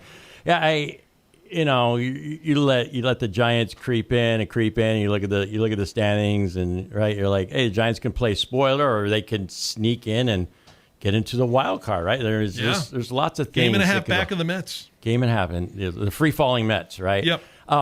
I mean, the Dodgers, to me, it's so inconsistent. It's just been a mess. Obviously, Ohtani's the greatest player in the world, right? So, he's just a once-in-a-generation guy. The inconsistencies, the starting pitching, Yamamoto's great. He's been fantastic all season. And I looked at some stats today. The most innings after Yamamoto is Clayton Kershaw with 99 innings pitched. And the guy's getting away with 91 miles an hour fastballs. I mean, he's a Hall of Famer. He's one of the greatest lefties of all time, right? But after that, who scares you, right? The Dodgers have thrown 34 different pitchers this year. Yeah. 34. There's guys that are pitching like I never even heard of them. Can't even pronounce their last name. So, Freeman's been inconsistent. Mookie Betts has had the worst offensive season that he's ever had in his career. Say, Mookie being right now, I'm starting to not regret the trade anymore. He's got a couple World Series championships, so he's going to live on forever with those. But yeah, I'm not feeling confident about the Dodgers at all and their postseason chances. But hey, Giants they could do some damage this weekend. Absolutely. What are you feeling, Sergio, about this weekend? Yamamoto's dad's in the lineup today too, Casey Schmidt. So look at this guy comes in and talks trash to me and the Dodgers. I like it though. Bring the heat here. Shohei and Verlander tonight. We'll see if Verlander can actually get a win, or the bullpen wants to blow it again. in terms of it. Ryan Walker, man, get him off this team. That's where I'm at. Bring back Randy Rodriguez, please. Too bad his elbow's on the mend. I know his right. elbow. He's gonna be gone for more than a year. Well, Schmidt hit the grand slam, right? That's where you're going with that? Yeah, that's it. Right. We'll see. We'll see how the weekend goes. Paul, appreciate it. We'll talk more about your show coming up tomorrow on our broadcast tonight. So we'll preview that. But appreciate you coming by. And we'll see you down there at McLean, 7 o'clock pregame. Let's do it, man. I'm excited for it. It's going to be a fun game. Can't wait. Paul Metters here with us on 1430. Stay with us. You're listening Behind the Bench on 1430 ESPN, the Valley's local sports leader. Craving big flavor? Head to Me and Ed's Victory Grill in Fresno. Bite into the legendary Victory Burger. Dig into the fall-off-the-bone ribs. Or share the ultimate Victory Platter with friends. From those legendary Me and Ed's pizzas to fresh salads, cold drinks, and a warm hometown vibe. Every bite and sip is a win. Watch the game, catch up with friends, or bring the family. Me and Ed's Victory Grill in Granite Park, Fresno. Don't miss ESPN's Major Wager Monday Night Football every week. Come hungry, leave a champion. Victory tastes better here. Hey, it's Phil Bonatti from Behind the Bench for my friends at Valley Athletics, the new go-to sports facility in the Central Valley. Founded by Valley legend Vance Wahlberg and former Bulldog volleyball coach Jonathan Winder. Valley Athletics allows athletes to really shine at volleyball, basketball, and pickleball. Visit valleyathletics.co right now to learn more about enrolling in our current volleyball and basketball offerings that include league play. That's valleyathletics.co. Proud sponsors of high school athletics. Get ready for the ultimate Monday Night Showdown, only at Chakchansi Gold. Starting September 8th through December 29th, win your share of $80,000 in giveaways, including $51,000 in e-cash. Earn entries all day Sunday, Monday, and Thursday. Then join us for drawings every Monday from 5 to 8 p.m. Swipe your rewards card during the game inside Firehouse Lounge for a free entry into over $28,000 in prizes, including football gear and more. Game day starts here at Chakchansi Gold. Prices on steel and materials are up everywhere, but you can still get unbeatable value for your residential, commercial, industrial, or ag projects at Pacific Steel Supply in Fresno. They'll match or beat any competitor's price by at least 10% on top quality steel, metal roofing, and components. Ready when you are. Massive inventory? Yes. Same day delivery? Yes. 24/7 service? Yes. Get your free quote today. Call or swing by Pacific Steel Supply, Ashland and Parkway in Fresno off Highway 99, or visit PacificSteelSupply.com. Football fans, it's Phil Bonatti here with Behind the Bench. Big thing I think about with tailgates is the food, and the best place to get ready for it is visiting Grocery Outlet in Kerman, Sanger, and Fresno's Southeast, Downtown, and Northwest stores. Stock up and save big on quality meats, snacks, drinks, beer, and wine, and same quality as the big chain stores, but at lower prices. And while you're there, sign up for the Tailgate Ready contest to win a pair of tickets to each Fresno State home game and $100 for your tailgate, only at participating Grocery Outlet stores here in the Central Valley. There's never been a better time to go solar than right now. Donald P. Dick is helping families lock in energy savings before December 31st, 2025. In fact, new systems need to be permitted, installed, and operational by December 31st. So the time to call Mr. Cool is today. The team at Donald P. Dick are experts in smart solar solutions tailored to your individual home. Donald P. Dick can help you lower your PG&E bills. Call 255-1644. The way you set up the tree, how you hang every light. The holidays are what you make them. Make them even more with Lowe's. With everyday low prices on pre-lit artificial trees starting at $99 and Christmas lights at $298. Even festive inflatables starting at $14.98. So you can make your holiday twice as nice, twice as merry at Lowe's. Home to any budget, home to any possibility. While supplies last. Available on Lowe's.com everywhere. About 10/28 through 11/3.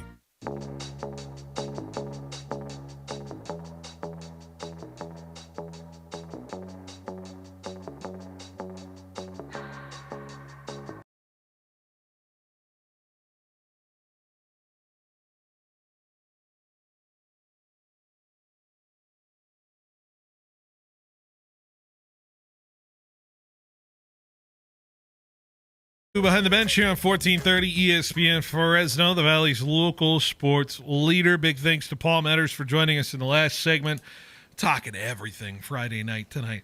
Wow, we took up more than the hour. We took up more than half the hour there. That's wild. You guys could have cut us off. You could have given me a little signal. No, I'm kidding. It's fine. That's where I wanted to go. in terms of it. Okay, we got a little bit of time. Let's talk about this football game coming up on Saturday, Fresno State versus Southern. And really, I don't know what can be said about tomorrow's game in terms of what actually happens, but let's talk about the wish list of what we want to see in tomorrow's game for Fresno State fans. What do Fresno State fans desperately want to see out of this football game against Southern? Because, folks, we understand the capabilities and how this team is going to look versus what we're going to be seeing. And Southern struggles this year in terms of it. Southern 1-2 on their record going into this football game tomorrow night. Southern's first trip to Fresno State ever. And I don't even recall, I believe, a game where Southern has gone to the West Coast in their program side of things as well. So it could be really a whole different experience in terms of it. But it is. Let's talk about it first in the nature of this. An HBCU coming to Fresno, coming to the California market, folks getting to experience the HBCU culture, the HBCU traditions, especially when it comes to the music of it and the band that's going to be coming. We're going to get that experience. I do want to point out that this is a really remarkable experience that Fresno State fans are going to get the opportunity to experience and enjoy.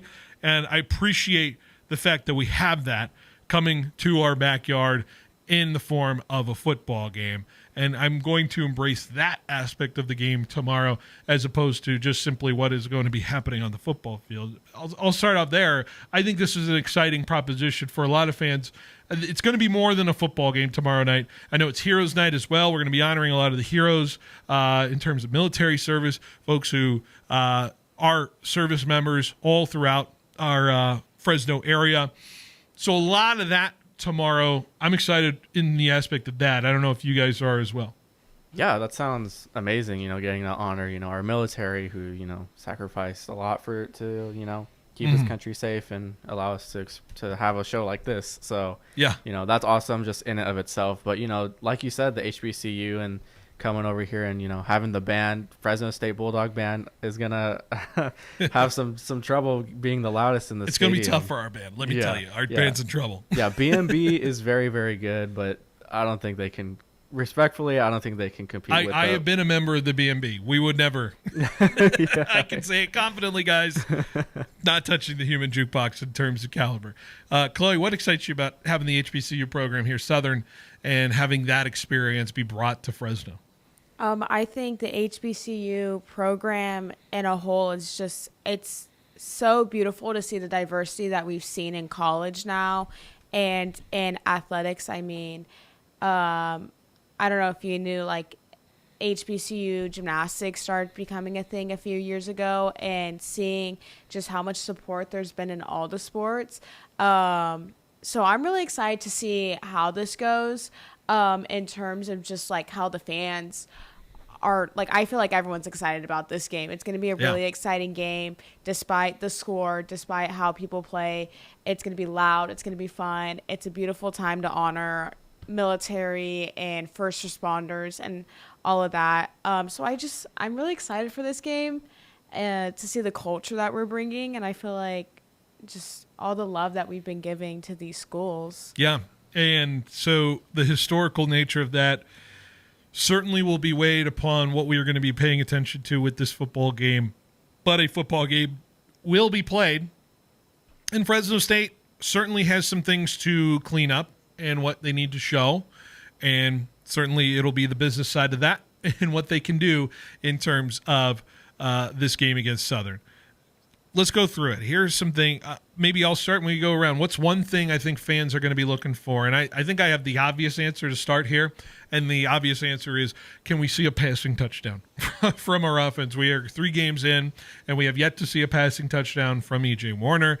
I'm not particularly putting all of the blame on him in terms of that. But, the turnovers to touchdown ratio, obviously fans are going to be not feeling great about where we are with that. But this is a game that certainly you can see good tape in terms of what can be capable for this Bulldog offense, especially in the passing department.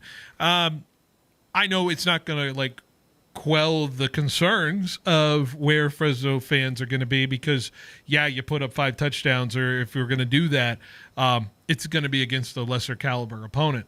Do it against somebody that matters, like next week in terms of Hawaii, in terms of the football sense of things. But I put it in terms of like shooting a basketball and a 3-point shooter. Sometimes the 3-point shooter just needs to see one go in for them to get hot and catch fire. And so I think the Bulldogs just need to see a passing touchdown complete, and then maybe you start seeing the momentum of the season move forward. We'll go to Sergio next. What about you? What do you think Bulldog fans need to see tomorrow night? Something that they need to see. I mean, I can agree with you with the EJ thing. Once you get one, that's when it starts to, snowball. The monkey off the back. Way. Yeah, get the monkey off the back. Yeah. Snowball in a good way.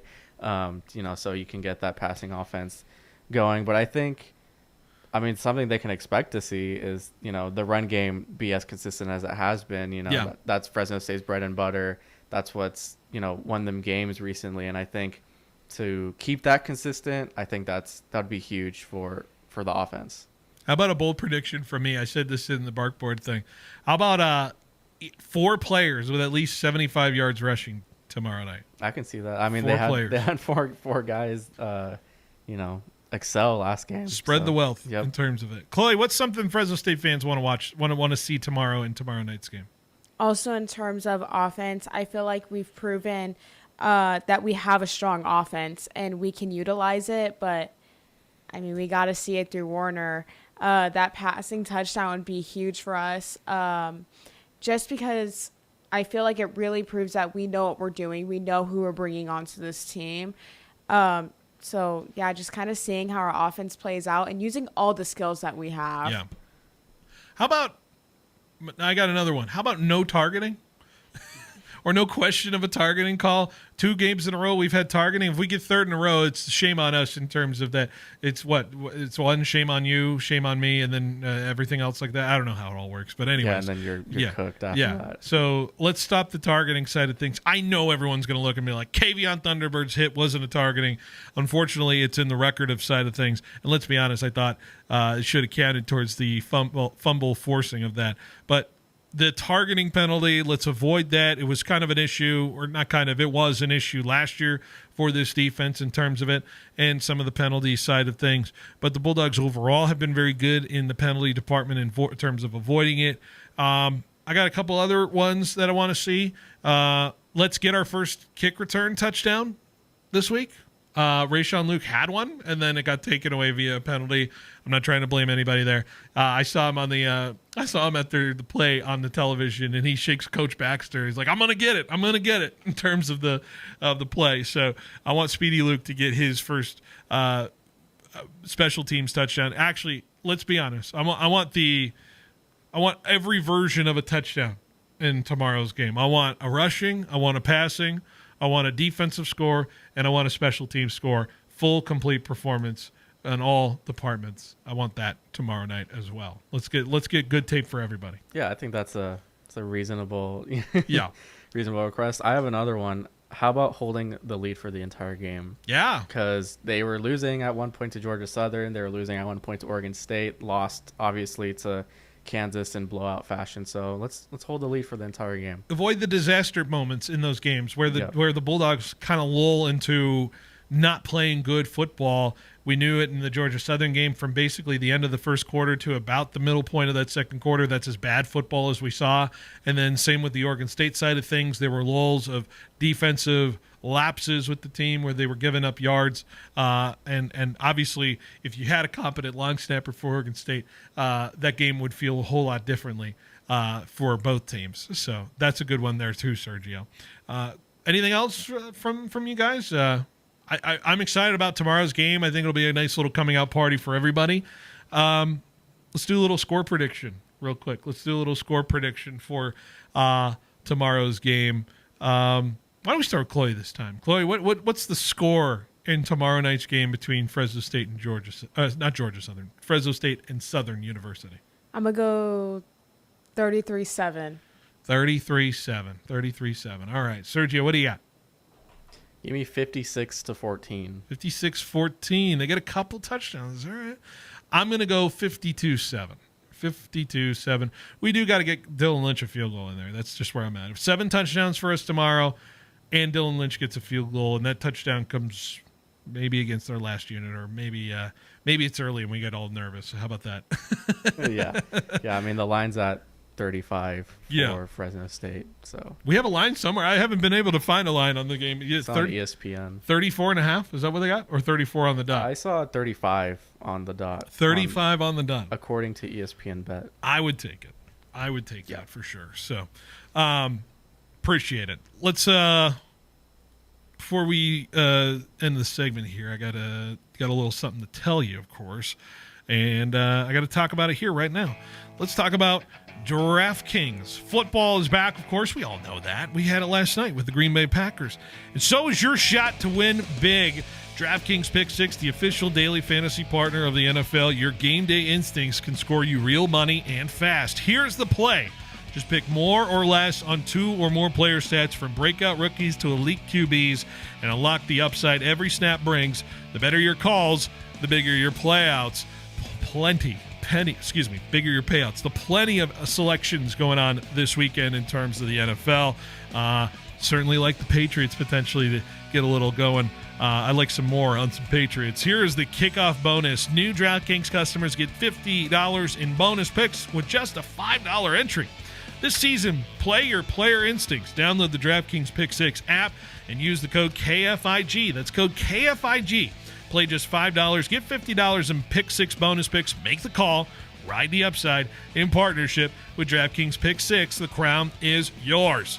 Gambling problem? Call 1-800-GAMBLER. Must be 18 plus age and eligibility restrictions vary by jurisdiction. Void where prohibited. 1 per new customer. Bonus awarded as non-withdrawable Pick 6 bonus picks that expire in 14 days. Limited time offer. See terms at pick6.draftkings.com/promos.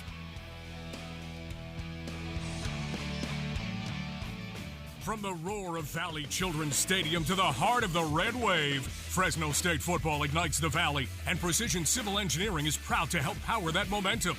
Named 2024's best engineering firm by the Business Journal, Precision Civil Engineering delivers top-tier planning, surveying, and design building, the backbone of the Central Valley.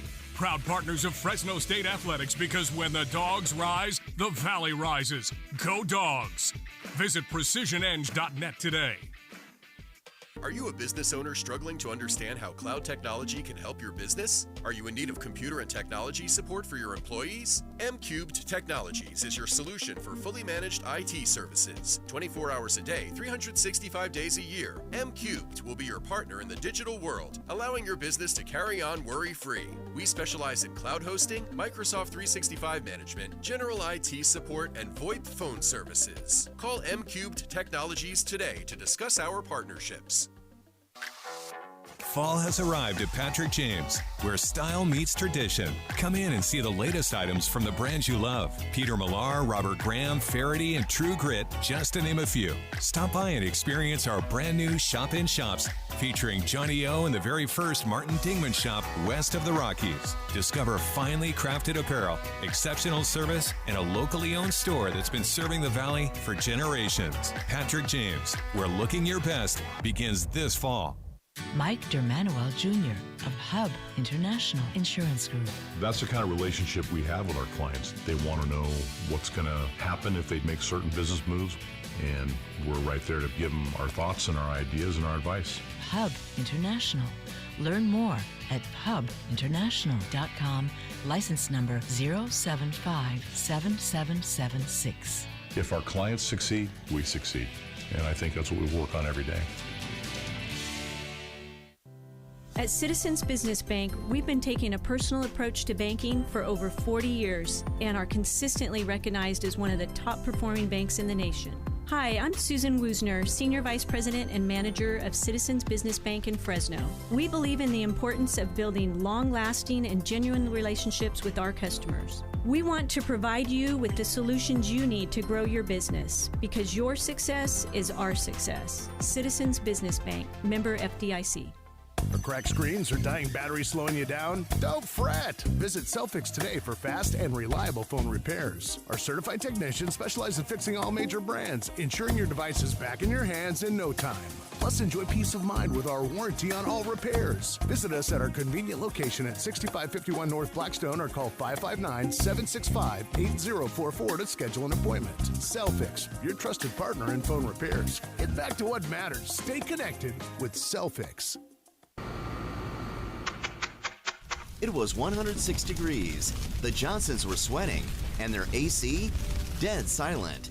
But 2 doors down, the Millers, cool and comfortable. Why? They called Lee's Air for a $99 AC maintenance before summer started. We catch problems before they catch you. Don't sweat the heat. Beat it. Lee's Air Plumbing and Heating. Fast, friendly, guaranteed. Call now or schedule at leesair.com. Need cash? If you've got a car, we've got the cash. Clausen Honda wants to buy your car. If it's running, we want your late model Toyota, Hyundai, Kia, Subaru, Acura, or Honda. Just call Clausen and ask for our VUP to schedule your appraisal appointment. In just 10 minutes, you'll get your cash value quote. Yes, we are eliminating the hassle of getting rid of your used old car. So if you're ready to sell, we are ready to buy. Call Clausen Honda of Fresno today. If you've got a car, we've got the cash. Get cash for your car. Clausen Honda.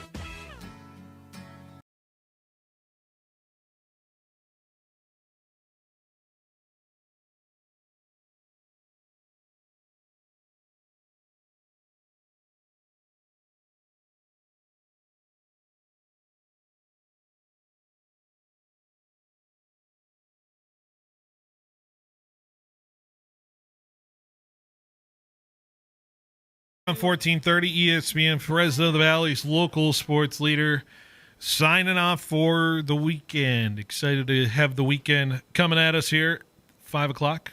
Of course, we're going to be still live 7 p.m. tonight. Pregame Bullard and Bakersfield tonight. Friday Night Lights, 7:30 kickoff. Me, Pat Hill, Paul Metters, the trio back at it for another good evening of football between Bullard and Bakersfield. Can't wait for it. Looking forward to it. We'll be at McLean High. That's where they're going to be playing the game there. Of course, on 790, I'll have A's and Reds, 6:30 pregame, 7:05 first pitch. We mentioned it all in the previous hour. Just another little quick hitter to it. Paul Metters shows Central Valley Sports Report tomorrow, 10 a.m. to noon. Of course, we'll have some football in the morning. On Sunday, Niners Saints on 1430, Rams Titans on 790. You'll have baseball at the same time on 1430 and 790, Giants and Dodgers, A's and Reds. And then Sunday Night Football on Sunday as well, Falcons and Vikings. Reminder, Monday is a Monday night doubleheader. You have Bucks and Texans at 4 p.m. on 1430.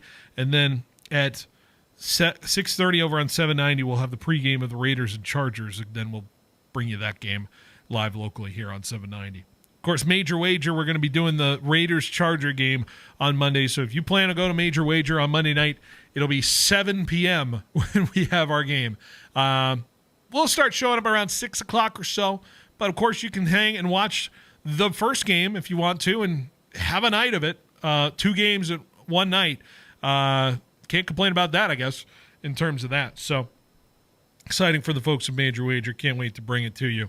Really fun night last week. Sergio, fun night at Major Wager. Your first Major Wager. How did you experience for you? I thought it was great. I thought it was really fun. The fans came out, brought a lot of energy. We're very, very excited to play, which made me excited to watch the game and interact with all the people. So it was really fun. Some tough beats for some people last week in terms of it. I tell you that story. A guy was walking up making his fourth quarter bets, and I'm like, the Bears are about to kick a field goal to start this fourth quarter. I told him you should put 100 down on the field goal, and of course the Bears missed the field goal. Tough beat. Don't listen to the gambling advice from the house. This is not financial advice. No. So that was tough. I apologize still for taking your $100, sir, in terms of it. But anyways, $100 fake, by the way. Fake $100. We play with fake money. We don't play with real money. Just legally having to say that. All right. Weekend's coming up. Got a phenomenal one ahead of us. A lot of sports to get into. Let's go around the horn here. But before I do that, I'm going to combine 2 segments here. This is the Daily Spread brought to you by Chachansey Gold Resort and Casino. If you're not trying your luck on your teams, try your luck Chachansey Gold Resort and Casino. What are we watching this weekend? I'll start. and I'm going to be watching my Patriots playing the Dolphins in the morning. How about a 1.5 favorite for the Dolphins? Gosh, that's killing me. That's killing me. The Dolphins are favored after what they've produced in week 1. I'm going to pay. I have to take the Patriots all day long. I have to take the Patriots in winning that. So that's what I'll be watching this weekend, among other things. I'll be watching also Yankees Red Sox this weekend, massive series in terms of it. I know football season's right now, but baseball season's still trying to figure itself out in terms of that. Clay, what are you watching this weekend? What are you watching? I'm looking over here at some NCAA football. Yeah, tomorrow. So what do I got? We got Wisconsin and Bama. Ooh. I have Notre Dame. Bama 20.5-point favorite, by the way. Sorry, I'm going to try to get spreads of everything you're talking about there. So what do you got? I have the Notre Dame game. What time is that one at? I don't know. Notre Dame. There's is that a night game? Yeah, night game. Logos. Notre Dame 6.5-point favorites against A&M. And then I got to take Arkansas and Ole Miss. Okay. Excited Arkansas, about that Ole one. Miss. Of course, not going to miss my Niners game. Of course not. And I'm looking forward to this Chargers and Raiders game, honestly. Ooh, that'll be Monday night. Looking forward to it. Sergio, what do you got? What are you watching this weekend? So last week I correctly predicted my Cal Poly Mustangs would get stomped by Utah, and they did. But they're not going to get stomped this week because they're playing Division II Western Oregon. So okay. They beat them last year. They're going to beat them again this year because they're not great. But going to watch some Cal Poly, going to watch Fresno State. How about Miami, South Florida? I was going to lock into that one as well. If nobody was going to mention it, I'm locking into that. If South Florida wins this game against Miami, they're a 17.5-point underdog at Miami. Ooh. Is South Florida do they have to be ranked the top 10? Do they have to be ranked the top 5? They've beaten 3 ranked opponents through 3 weeks. I could see like top 12. They're in the playoff. They're in the playoff. Here's your consolation. Yeah, there you go. In terms of it, but fascinating game on the college docket as well. Let me see if I can find some other gems out there in terms of it in the morning. No, I'm not interested in Michigan. Central Michigan, little Clemson, Georgia Tech for anybody. A little ACC right at 9 a.m. Tomorrow morning. Clemson looks rocky. Kate Yeah. Klubnik might be a fraud. I'd be interested in that. By the way, Clemson 3-point favorite. Only a 3-point favorite at Georgia Tech. Oregon at Northwestern in that weird Northwestern stadium, which I think they play on a soccer field. Ew. So let's see. What else we got? Georgia, Tennessee, anyone? Georgia, Tennessee? I like that. Yeah? We'll see if Gunnar Stockton can do anything. I think I picked Georgia in that one in terms of it. What else we got? Ohio State. I want to see if Ohio can cover. I'd love to see that. What else? Florida at LSU. Enticing it to anybody as well at 4:30. I like that one. And I'm interested in Utah, Wyoming. We talked about it Wednesday. 2-0 teams, Utah at Wyoming in Laradice. Can't wait for that. Nobody said Giants Dodgers this weekend. Nobody's watching. Well, I that? think that goes without saying. That'll be interesting. We're for locked sure. on that one. We're locked in. That was already a lock in terms of it. All right. Can't wait for it. Of course, a reminder that you can listen to this show on demand on the 1430 ESPN Fresno.com website, on the app as well. So if you missed any of that fun stuff, you can go lock in there in terms of it. Guys, great show. Excited for the weekend. Excited for tonight. Can't wait for it. Appreciate what you guys do for the show. Yeah, of course. Thank you. We appreciate you. Yeah, great stuff. Great stuff. We'll be back on air tonight at 7 p.m. pregame, 7:30 kickoff live, Bullard versus Bakersfield. If you're going to miss out on that, though, we will see you Monday, 3 p.m. Behind the Bench returns then. Have a great weekend. I'm here at the Roger Dunn Open. Former Fresno State football coach Pat Hill